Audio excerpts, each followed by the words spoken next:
From KPFK Pacifica Radio, this is Rising Up with Sonali, and I'm your host, Sonali Kolhatkar. You can watch this program on Free Speech TV and listen to it on Pacifica radio stations and affiliates nationwide. Voters in Los Angeles will have the opportunity this fall to decide whether or not to charter a public bank. If the measure is successful, Los Angeles would become the first city in the country to have its own bank. Currently, the city banks with large financial institutions like Wells Fargo, which make hundreds of thousands of dollars in interest off of taxpayer money, and then in turn invest those profits into unjust institutions like private prisons and fossil fuel corporations. Many campaigns over the years have attempted to pressure banks to stop their funds from promoting unjust or cruel practices. A public bank would address this problem at its source, removing tax dollars from private institutions altogether. Joining me to tell us all about it is Trinity Tran. She's the lead organizer with Public Bank LA. Welcome to the program, Trinity. Thank you, Sonali. Thank you for having me. So why has there, I understand that there is no city in the country right now that has a public bank. There is one state bank in North Dakota that was formed about 100 years ago.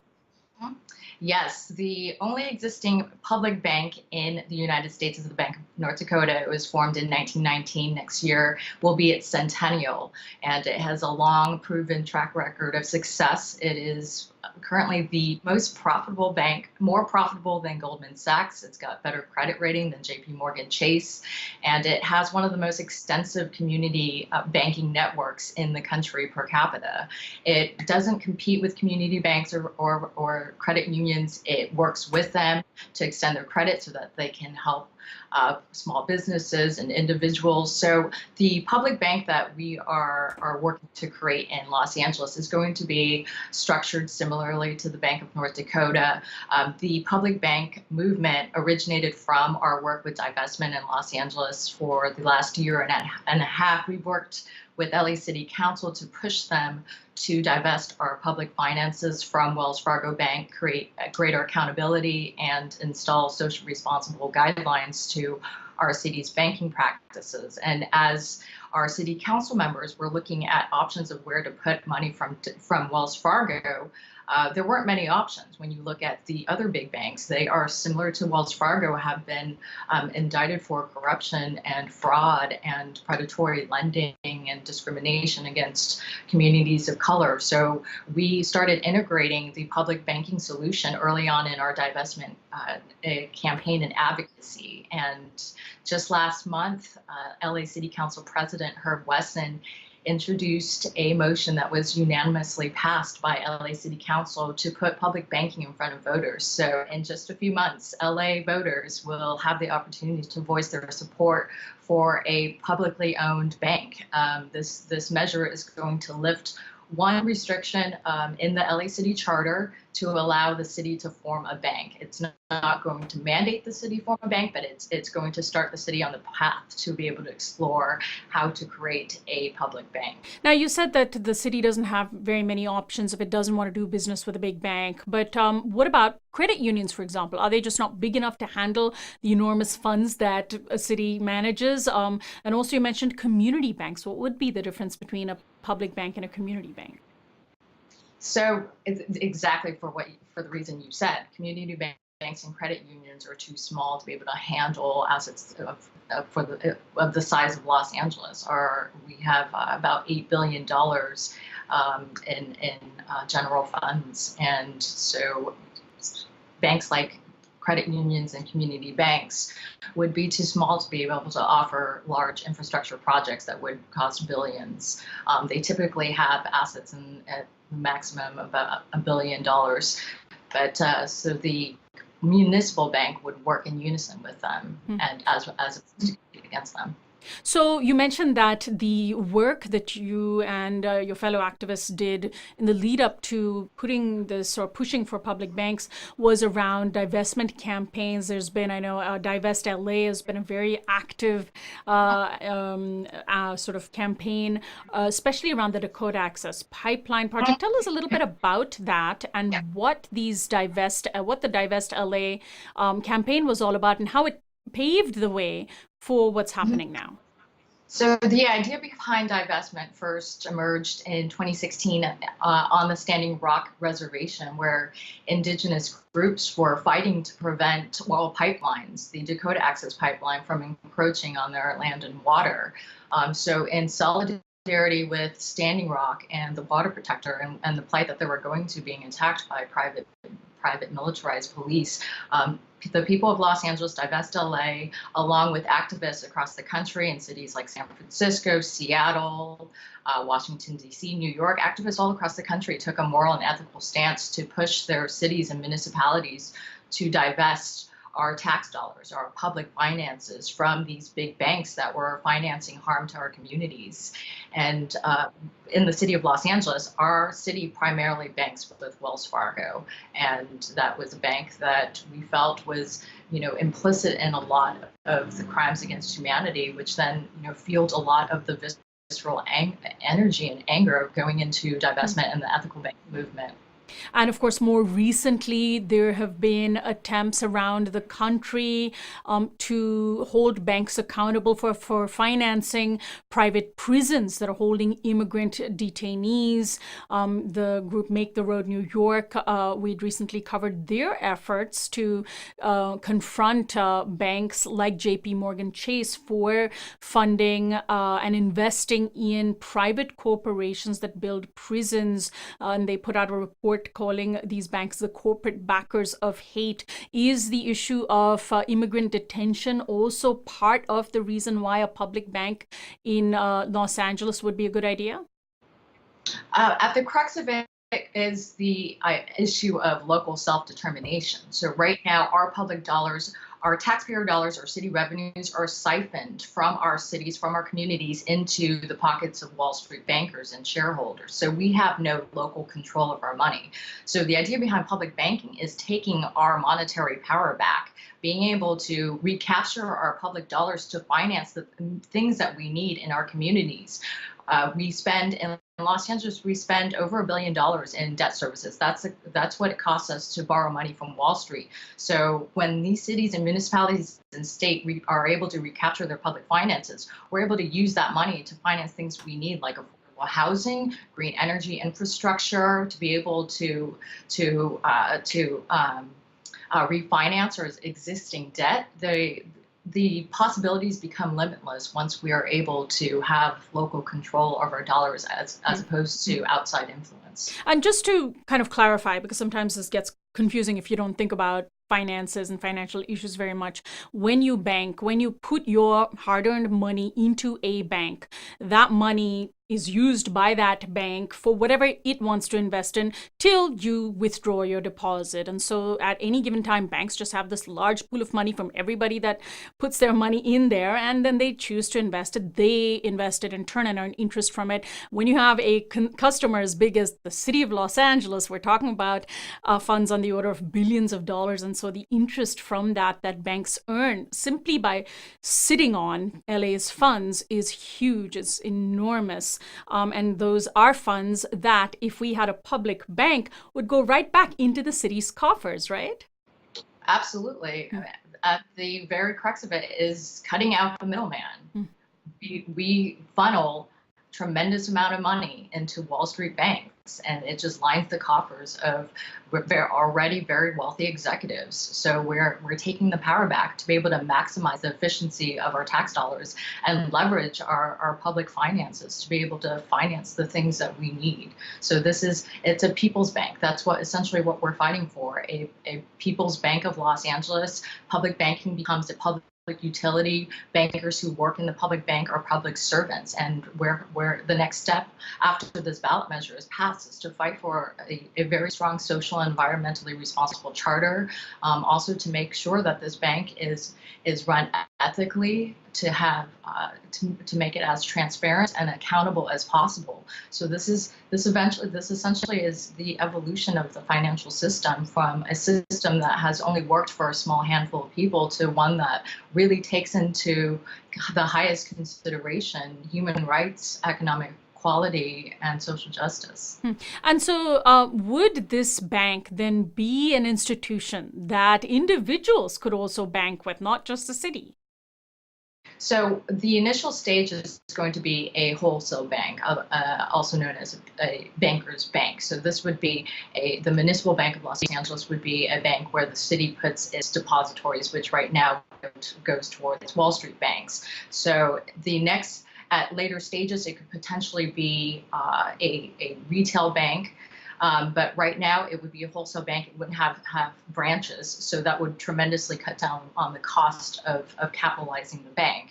But again, it would work in unison with local banks, community banks, and credit unions to offer services to address the needs of the community. For example, in Los Angeles, we have 3 out of 10 Angelenos are either unbanked or underbanked, which means they don't have access or adequate access to credit or a savings account or checking accounts, and so they get preyed upon by predatory lending services. So a partnership with local smaller banks would enable services to the communities in need. Now, Trinity, those who are critics of such efforts would say publicly run institutions are notoriously knee deep in red tape and bureaucracy, and this is the thin end of the wedge towards a socialist country. And you would end up having pet projects being funded by corrupt officials working in government. How do you respond to those critiques? Well, the way that the board of directors, it would be run by a board of directors that would consist not of politicians, but of what we will be pushing for as part of the charter as members of the community. The goal of this bank is to be as accountable and transparent as possible. So we want to be able to ensure mechanisms within that banking system that makes sure that the bank's lending practices adhere to the community redevelopment goals, that it is doing as much as it can to be able to minimize harm to both human rights and the environment. And of course, we currently don't have that level of transparency with big banks. How do you contextualize this within the state of California? California is the world's 5th biggest economy. It is home to several huge cities, Los Angeles, San Francisco, and many mid-sized cities. And I understand that Public Bank LA is affiliated with the California Public Banking Alliance. Tell us a little bit about this similar efforts in other parts of the state, and even putting it into a national context, whether there are other cities outside California even that are trying such things. So right now in the country, this is really an historic moment because never have we seen this amount of momentum and energy being driven from coast to coast for a real viable alternative to Wall Street. In California, we created the California Public Banking Alliance, the CPBA. We launched that a few months ago. And this is an alliance of public banking advocacy groups and organizations all across California, from Los Angeles to San Francisco, Oakland, Santa Rosa, Santa Barbara, Santa Cruz. We've got about 8 cities with more along the way.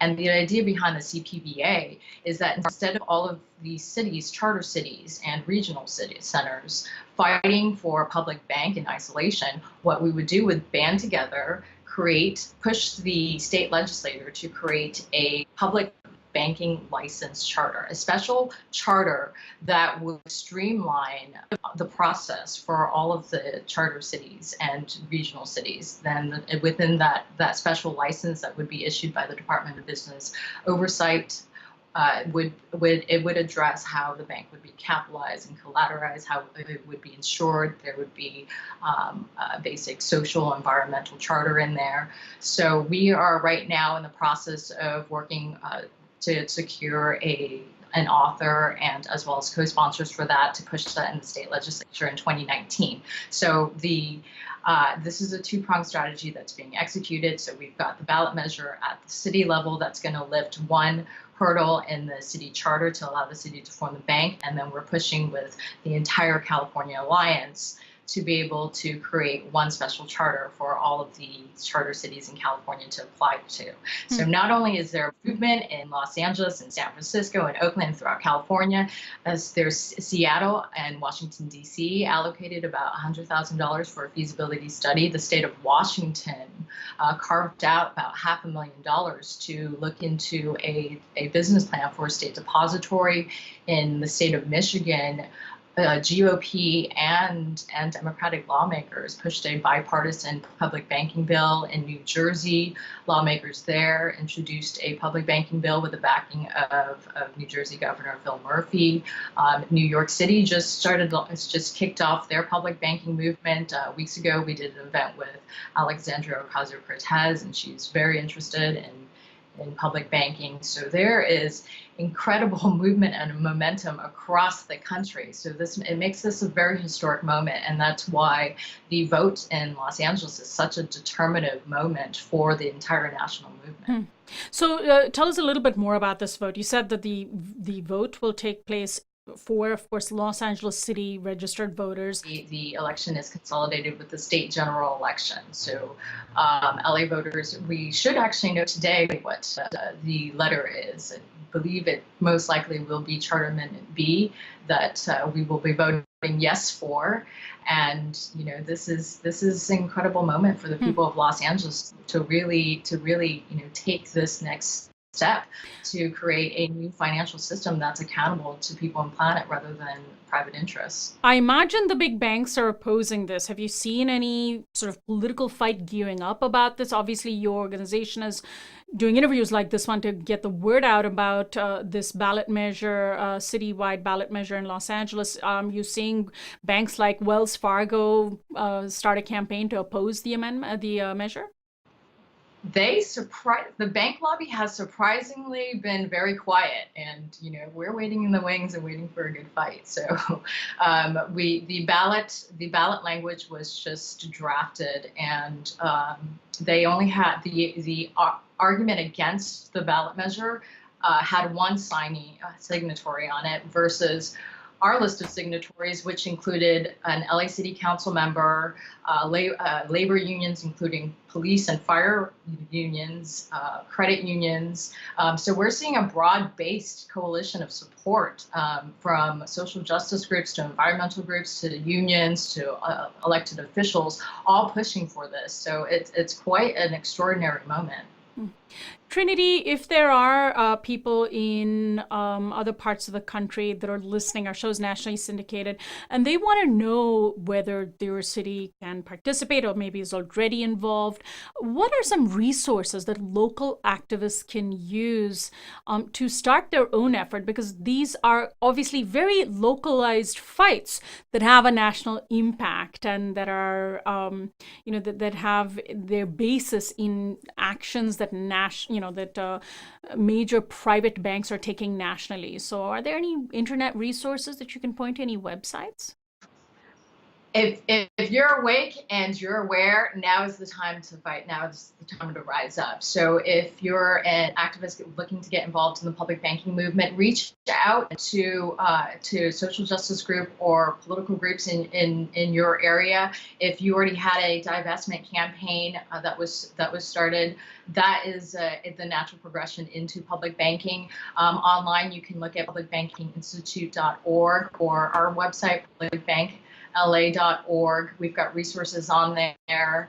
But now is the time to rise up and really take our power back from Wall Street and maneuver it back into Main Street to be able to empower communities from the bottom up. Trinity, if people vote and pass this measure, how soon before Los Angeles would end up with a public bank? I imagine it's not a quick done deal, that it will be a bit of a complicated process.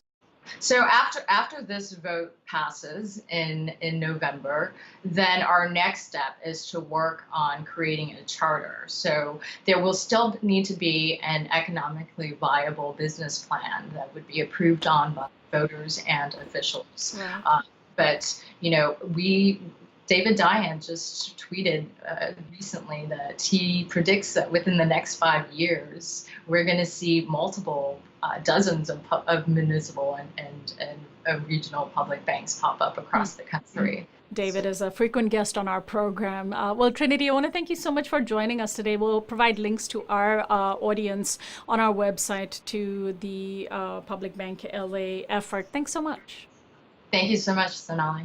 Trinity Tran is a lead organizer of Public Bank LA. We've been discussing an effort in Los Angeles to start the country's first public city bank. I'm Sonali Kolhatkar. We're online at risingupwithsonali.com, where you can sign up for our daily newsletter. Also follow us on Facebook, Twitter, and now Instagram at RU with Sonali.